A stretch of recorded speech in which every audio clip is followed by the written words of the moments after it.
From the moment a dream is born within you, it becomes sacred.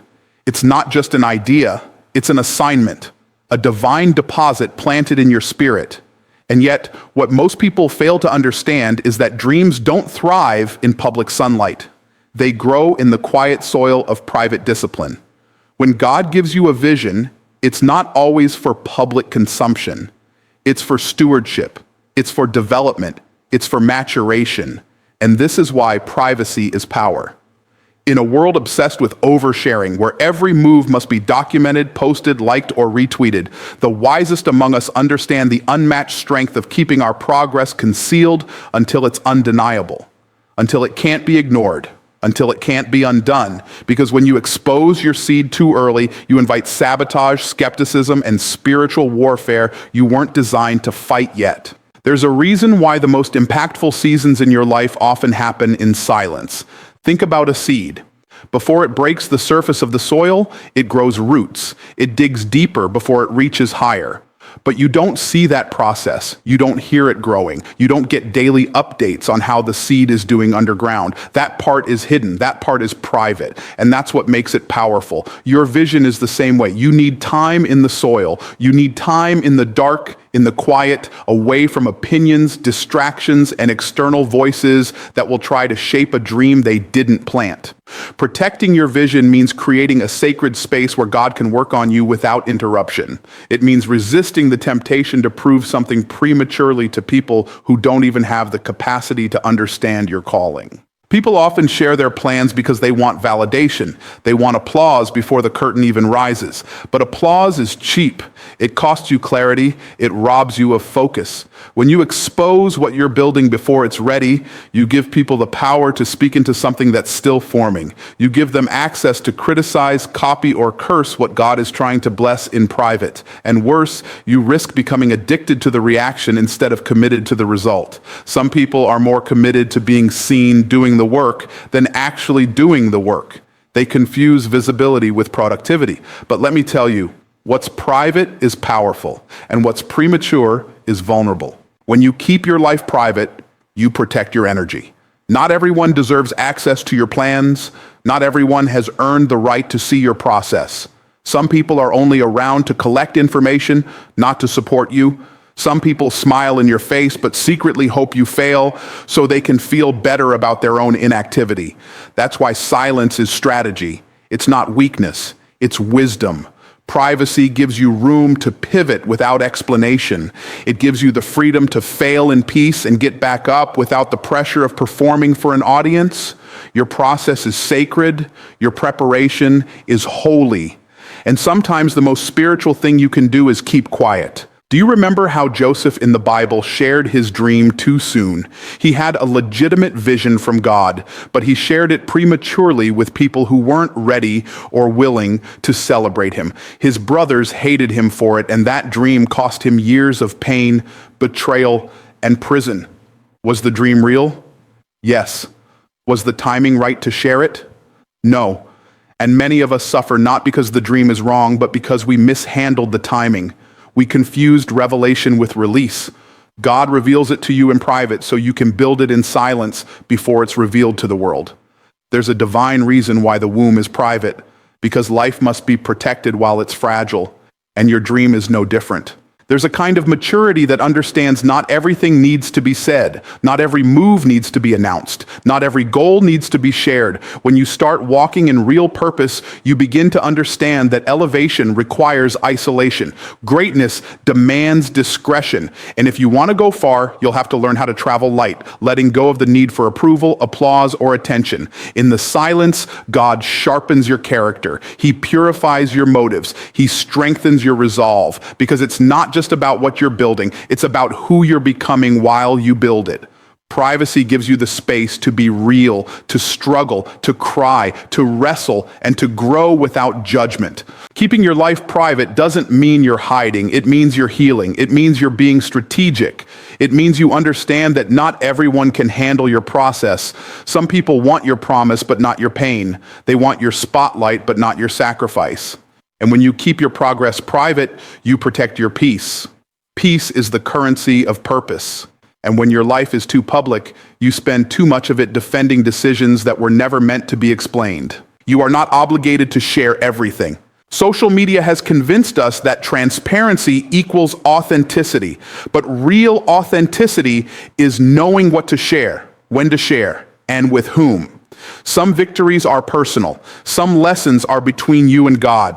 Some transformations don't need to be tweeted, they need to be lived. Your silence is not a void, it's a vessel. It holds power, patience, and perspective. It allows the process to work. It allows grace to unfold. It gives God room to do what only He can do without the noise of outside interference. And here's the truth. When you finally do speak, let it be because your results are undeniable. Let your life be the testimony. Let your fruit do the talking. When people see the favor on your life, the peace in your home, the growth in your business, and the elevation in your mindset, they won't need an explanation. They'll just know something happened in private that they can't put into words. And that's how you know you're walking in true power. You didn't have to announce it. You didn't have to explain it. You just showed up with fruit, and fruit is the loudest statement you'll ever make. So keep your vision private while it's growing. Don't rush to tell people what God whispered to you in secret. Hold it close, nurture it, water it, work it. And when the time is right, it will speak for itself. Don't let the fear of being misunderstood push you to speak prematurely. Don't let the pressure of proving yourself drive you to broadcast a blessing that's still becoming. Let patience have her perfect work. Let privacy be your power.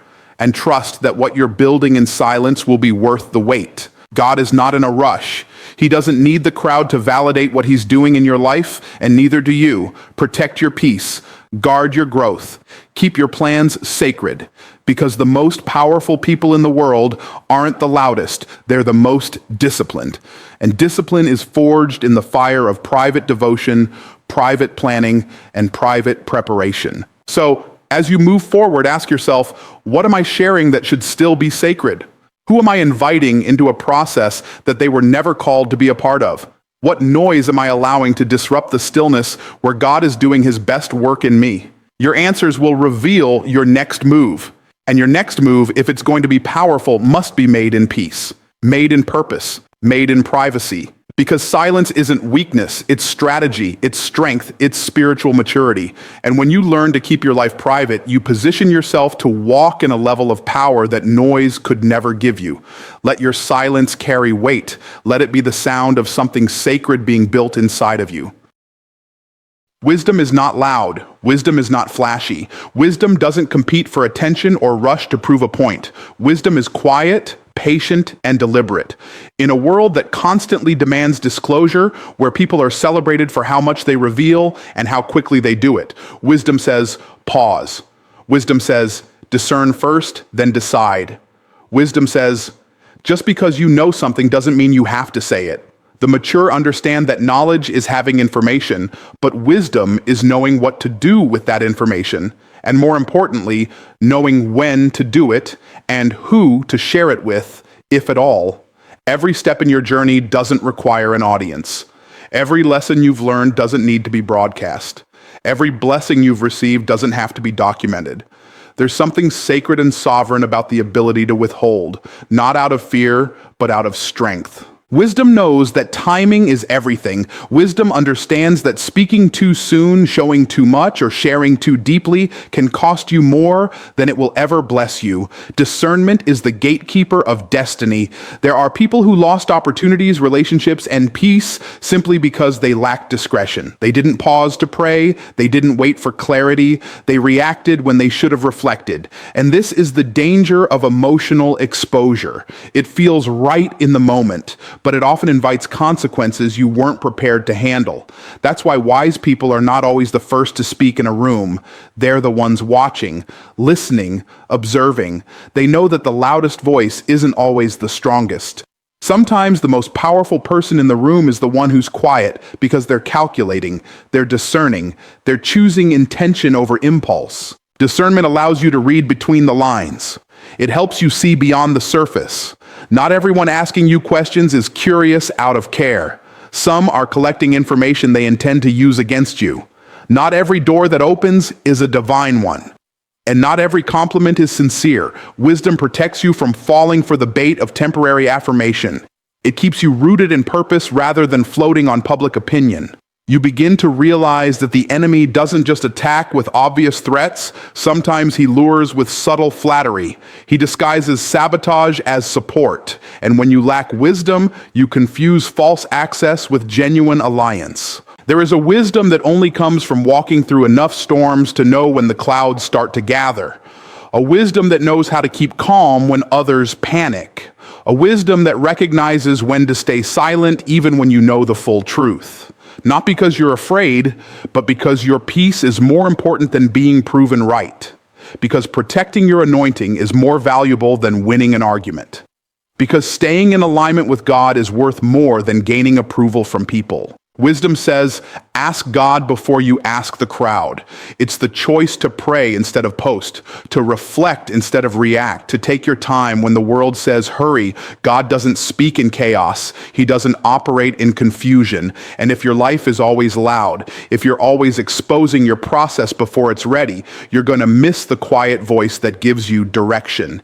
You'll mistake activity for progress. You'll mistake noise for influence.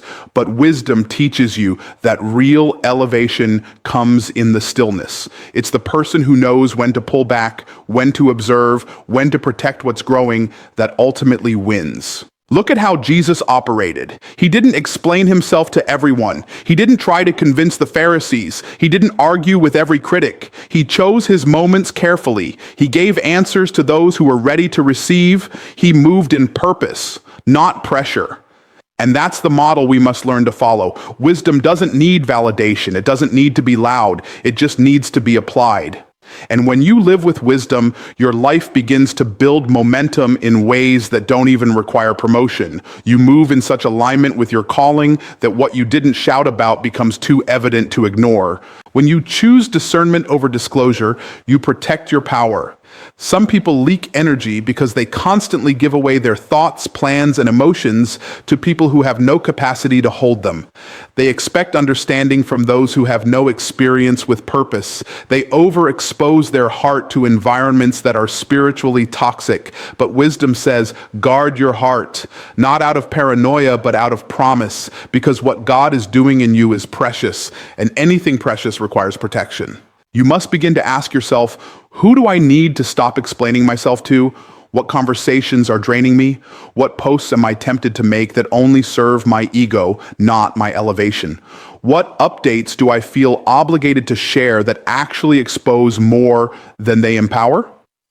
Wisdom doesn't just guide your actions, it governs your silence.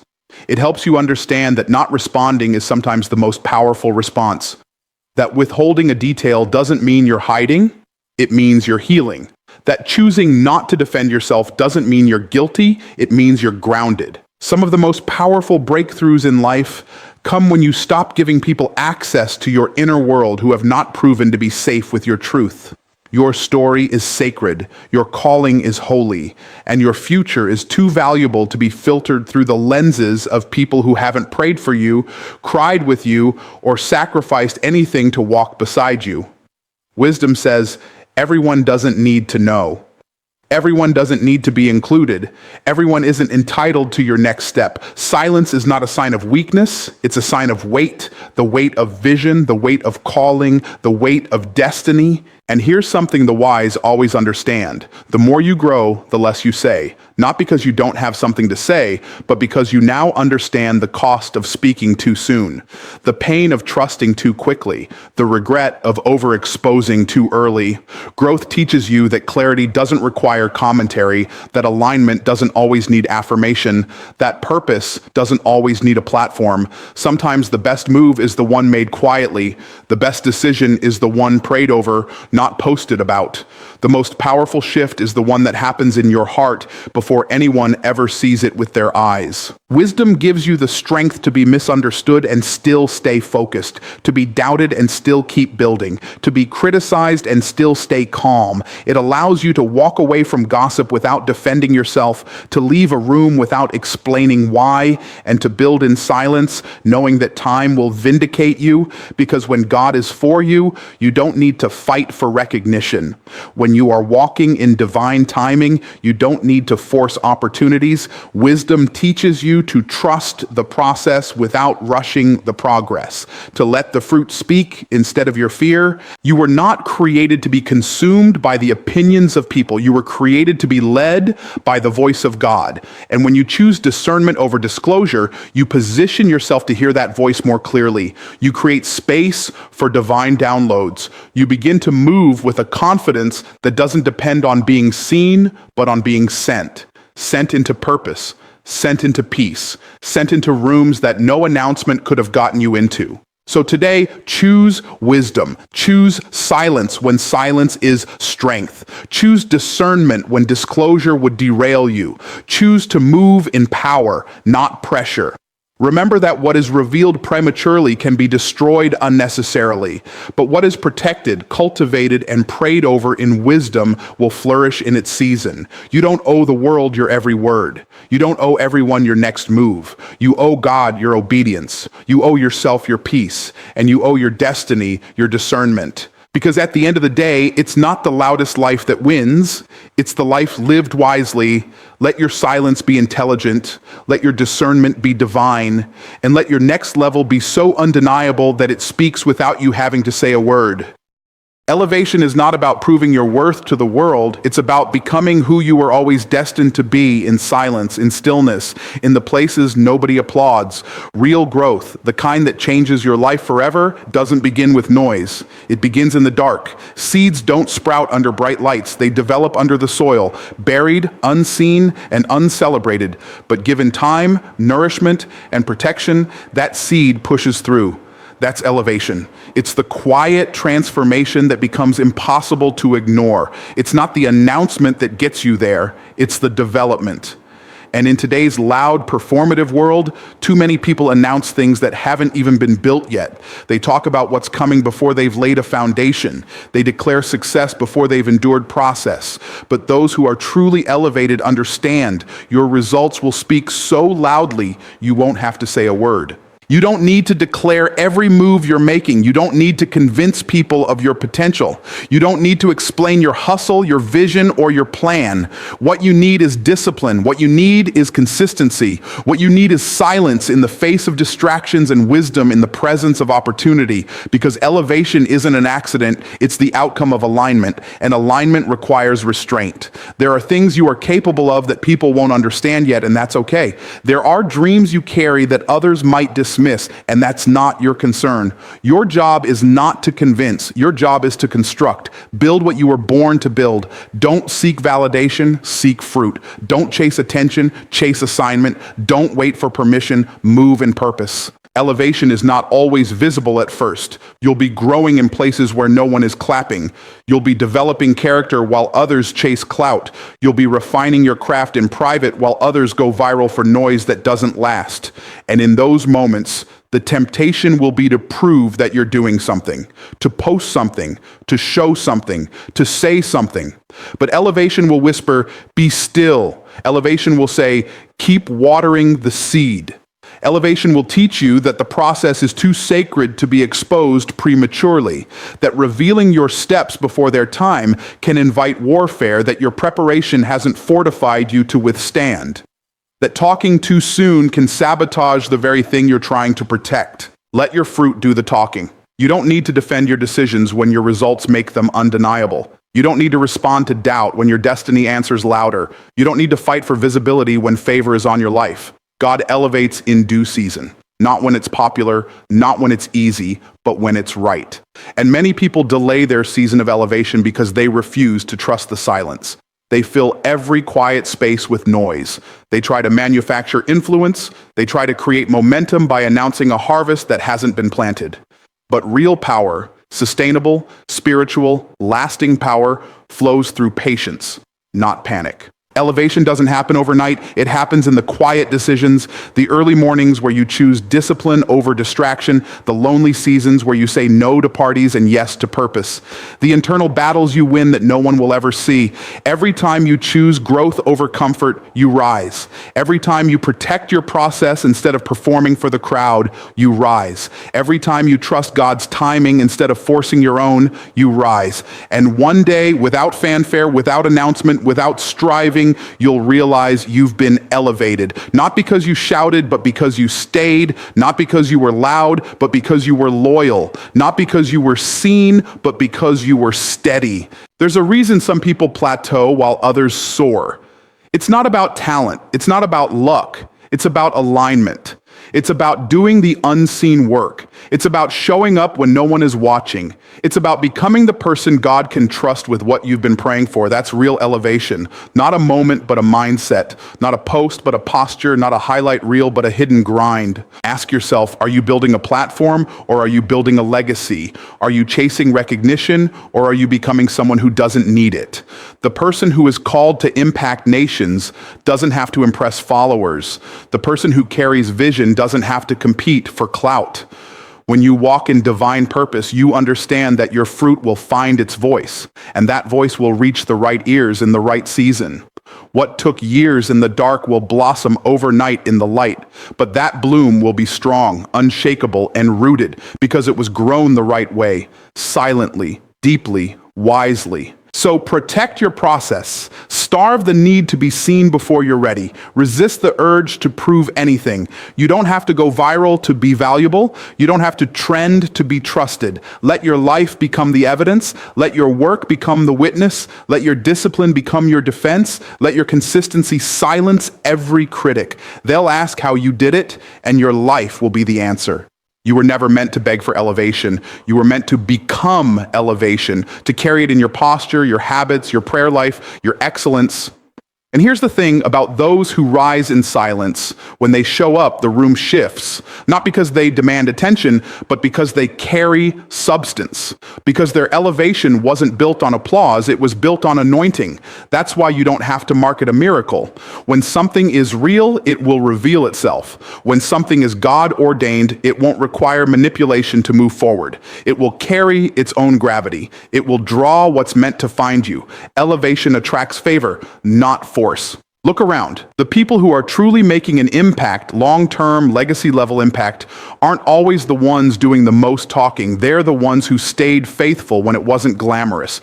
They're the ones who built when no one clapped. They're the ones who got up and worked the vision even after being overlooked, rejected, and misunderstood. And that's what sets them apart. They understood that success is not an announcement. It's a lifestyle. It's a covenant with your calling.